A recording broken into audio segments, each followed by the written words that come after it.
Quem é Isabel Franco? A Isabel Franco é uma mulher que tem muito orgulho de todos os anos que ela viveu na vida. Foram vários, mas muito bem vividos. Eu tenho realmente assim, muito prazer de falar de cada ano que eu vivi e todos os que eu acumulei. Eu nasci no Brasil, mas tenho uma criação muito americana. Passei muitos e muitos anos nos Estados Unidos, mas morei na Ásia também. E, no fim, fiquei uma brasileira americana, com o pé em Hong Kong. E, nesses anos todos, eu acho que aprendi bastante para me tornar, que eu sou uma advogada, mas isso é apenas um rótulo, logicamente. Eu prefiro me definir, a Isabel Franco, como uma mulher que acabou sendo muito educada em povos diferentes e em culturas diferentes e que decidiu voltar para o Brasil e viver aqui por motivos muito, muito especiais. Como por exemplo? Como por exemplo, eu sempre acreditei, desde pequena, isso me parecia uma coisa assim muito chavão, assim, um clichê de falar, quem sabe eu possa fazer diferença. Aí eu olhava para o lado e dizia, como que eu vou fazer diferença com tanta gente fazendo diferença e fazendo diferença tão bem? Então não tem condição de fazer uma grande diferença.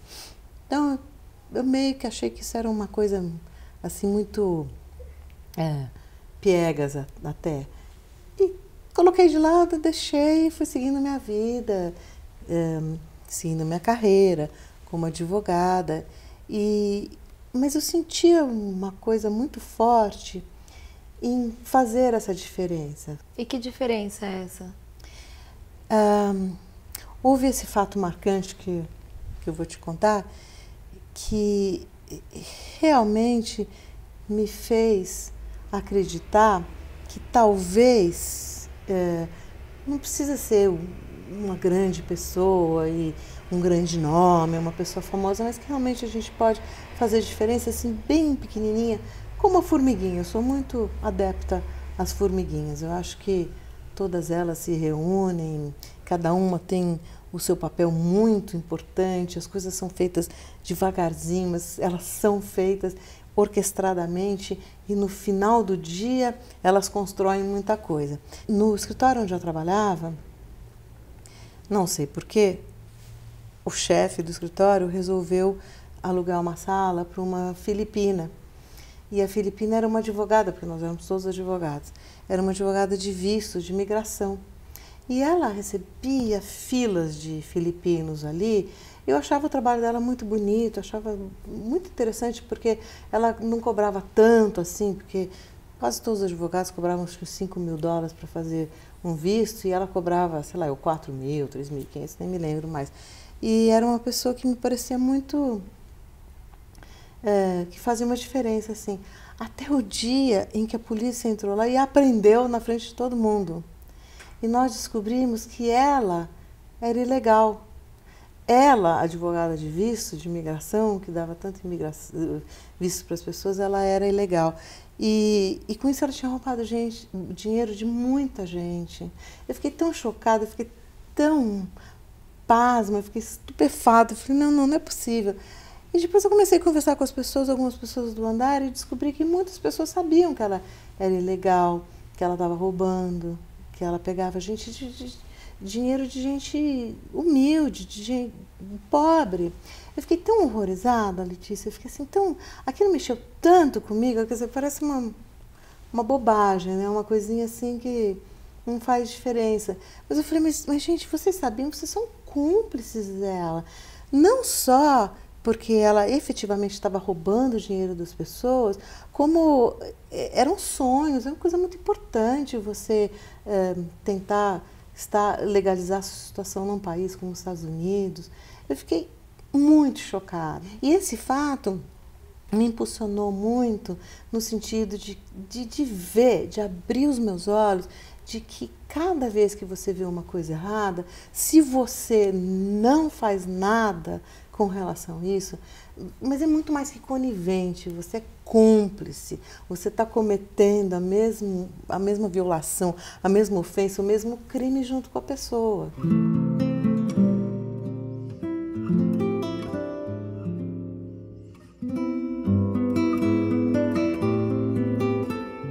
Sua mãe também foi uma pioneira.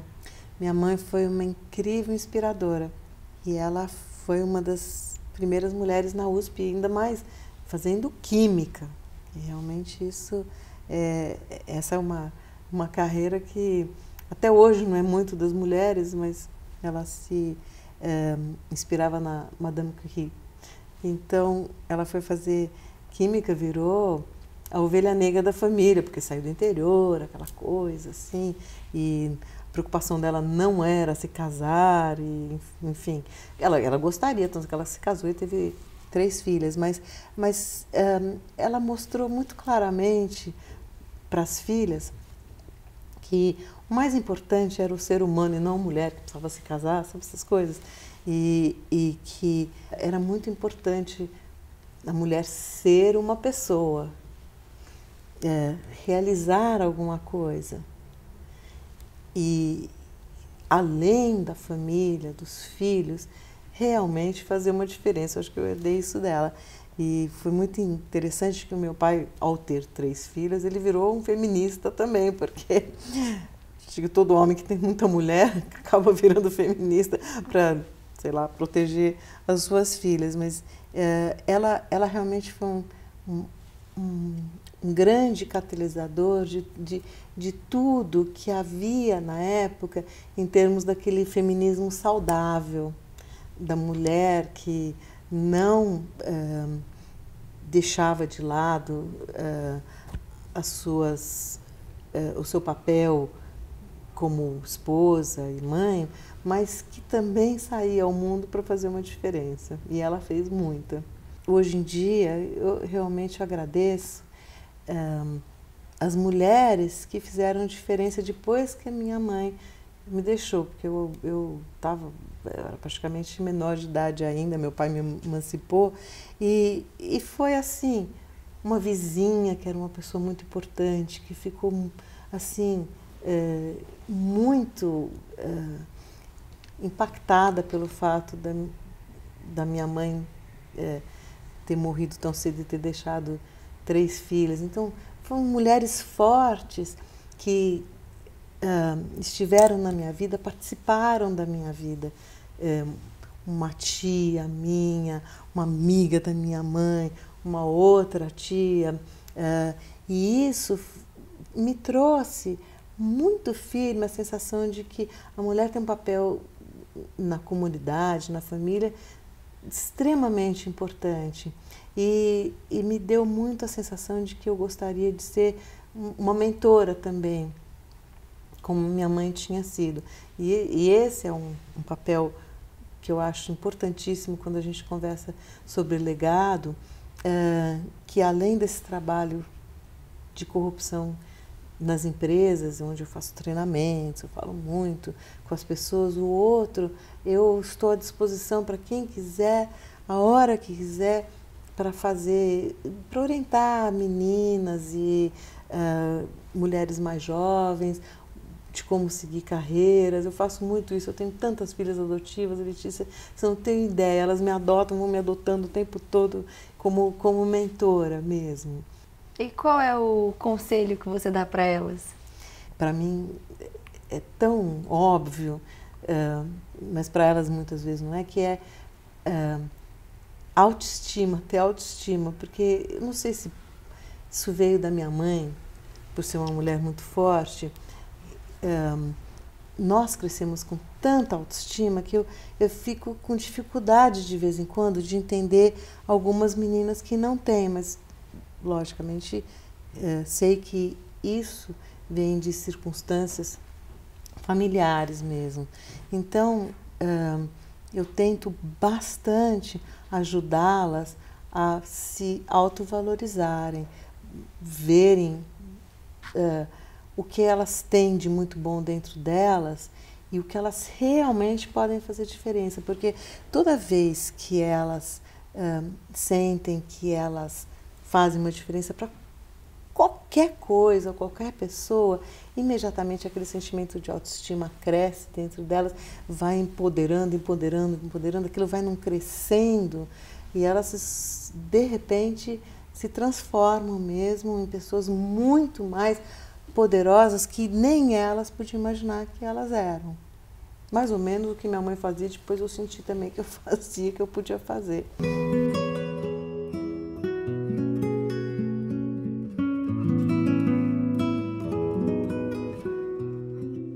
Qual é a sua missão? Então, acho que a minha missão ficou muito clara para mim, principalmente nesse episódio que eu falei para você, é tentar trazer um pouco a conscientização para as pessoas de que elas podem e devem fazer uma grande diferença com relação à corrupção.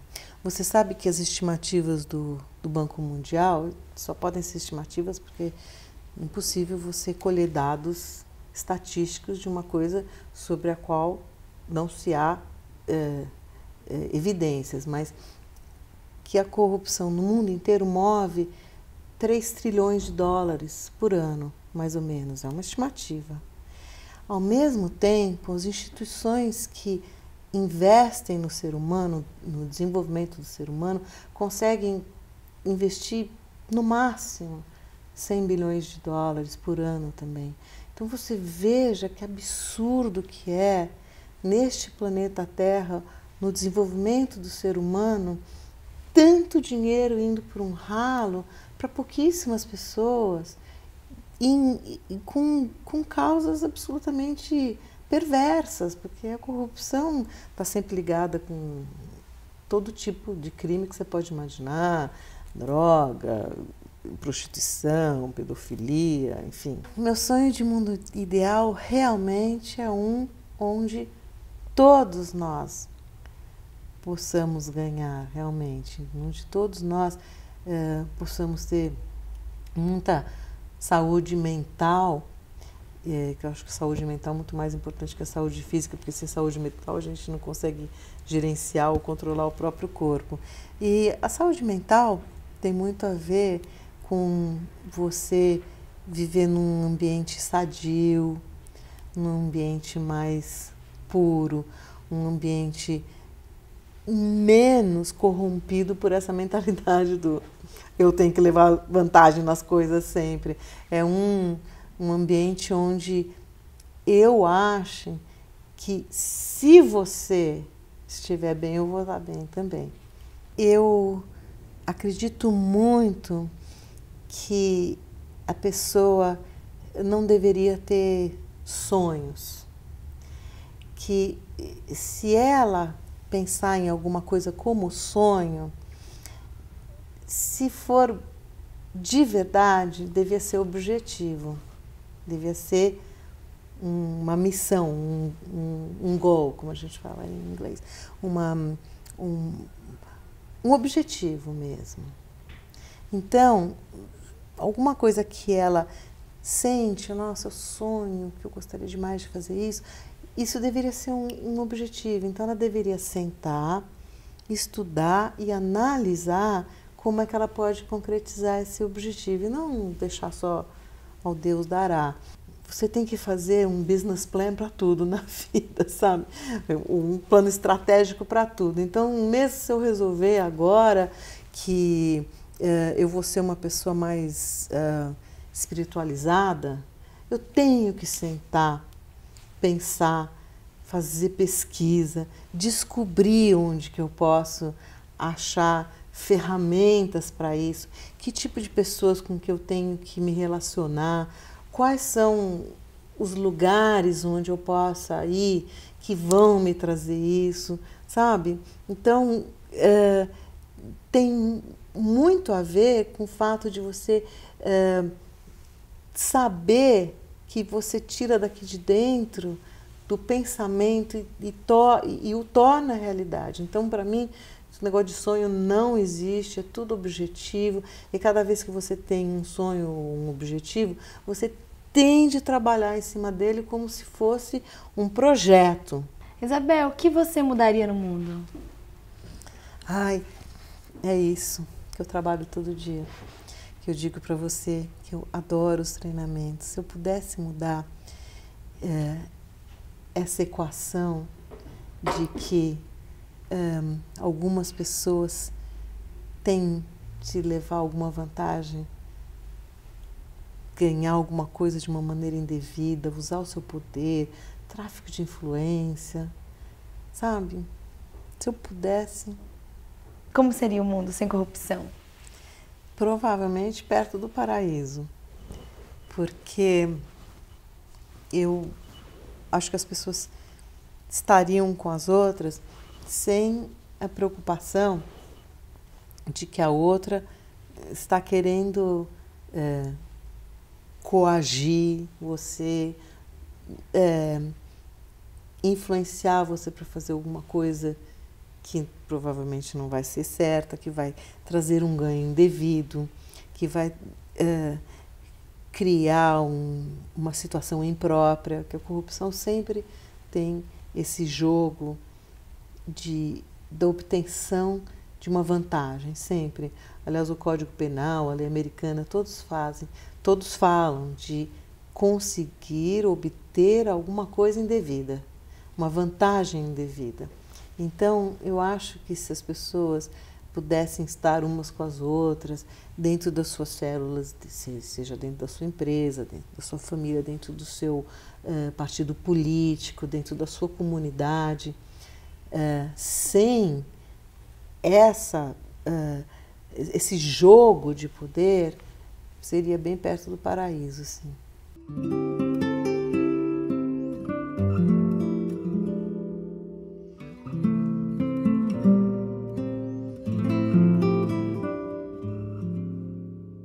Pequenininha eu tinha uma coisa muito forte, acho que muitas crianças têm isso, eu não podia ver injustiça, mas realmente eu me transformava em outra criança, digamos assim, toda vez que eu via uma injustiça. E eu ia lá, apartava a briga, ou entrava na briga junto, e tinha atitudes assim completamente inusitadas. Meus pais morriam de medo, porque eu falei, o que ela vai fazer agora? Porque eu não podia realmente ver qualquer injustiça. E a gente sempre fala, não, se eu for assaltada, se acontecer isso, acontecer aquilo, eu não vou reagir. A gente jura para si mesmo e não tem jeito. As vezes que eu fui assaltada, eu briguei com o bandido, passei descompostura, enfim, nem conto isso para vocês, mas acho que por isso que eu fui ser advogada, porque eu achei que eu poderia combater a injustiça. E eu realmente compro brigas horrorosas, muitas vezes com gente poderosa, enfim, com esse sentimento que eu tinha desde pequena de não poder ver coisa errada. E muitas vezes não é, sabe, naquela questão de moralismo, não, é de ver uma pessoa ser maltratada, injustiçada, enfim, eu não consigo conviver com isso. E dentro de mim, assim, borbulha uma força absurda de lutar contra aquilo. E isso realmente me move com muita força, muita força. O que te faz feliz? Ai, nossa, hoje em dia eu tenho 4 pastores alemães. O que mais me deixa feliz é quando eles sobem em cima de mim, assim. Eu brinco com eles como se fosse uma criança. O que me deixa feliz é ser uma criança. mesmo, é trazer a criança dentro de mim e deixar ela brincar muito e rir muito, e os cachorros fazem muito isso. Eles são muito puros, sabe? Você não consegue muito corromper cachorro, não. Então, eu aprendo muito com eles no dia a dia. Realmente, eu me inspiro neles, de ver como eles se unem, se agregam, como também tem essa coisa do território, mas um vai e respeita, sabe? Eu acho isso muito, muito legal, realmente. Uma das coisas que me traz muita felicidade, muita alegria assim, no dia a dia.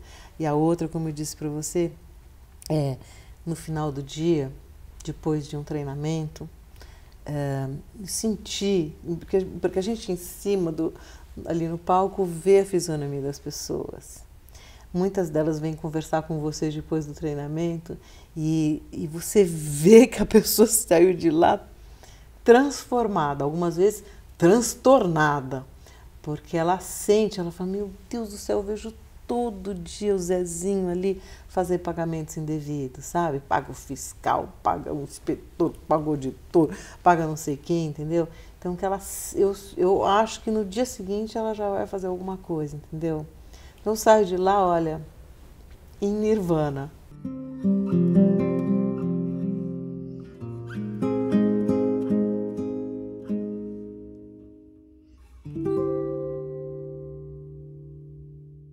Você é uma pessoa espiritualizada?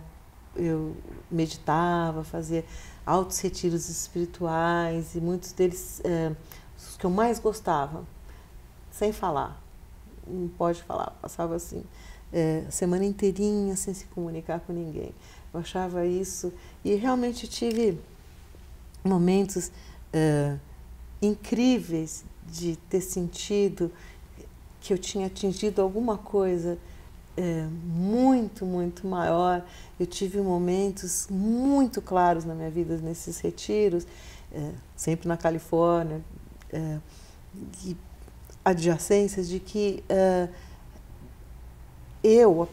as pessoas são todas parte do Deus que se fragmentou em algum momento da vida, mas elas são Deus, existem Deus em todos nós. E a força é absolutamente imensa, mas a gente precisa entrar em contato com ela. Então, a meditação e esses retiros, para mim, me possibilitaram demais entrar em contato com essa força e essa certeza de que eu fazia parte de Deus. É muito difícil me explicar, logicamente, mas era uma certeza absoluta. E para isso, realmente, as pessoas têm que criar espaço e tempo na vida delas. Uma outra coisa que eu aprendi naquela época que eu achei sensacional é que as pessoas precisavam sempre alinhar a coluna vertical, sempre. Naquela época eu nem imaginava o que era isso, não sei se vocês conhecem isso, mas alinhar a coluna, você pode fazer isso através de quiropraxia, chiropractic. Isso é vital para o alinhamento espiritual e do corpo humano, da mente, espírito. Então, para mim, está muito claro que o mundo espiritual da pessoa requer também tempo, espaço, investimento pessoal, tudo isso. E infelizmente, eu estou num momento na vida que eu estou muito no profissional, infelizmente mesmo, desse ponto de vista. Dentro todos esses cursos esotéricos, os meus retiros e tudo mais na Califórnia,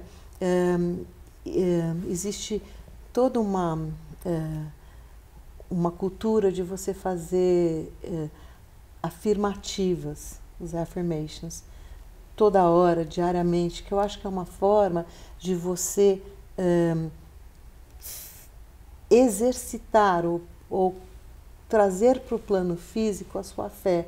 Se você repete várias vezes, repete que você acredita em alguma coisa, que aquilo existe, que aquilo é possível, isso é uma forma de você exercitar a fé. Eu acredito sim, que fé é importante e é importante não só ter a fé, como exercitar, fazer exercícios para aumentar a fé. E a fé é um substantivo muito abstrato.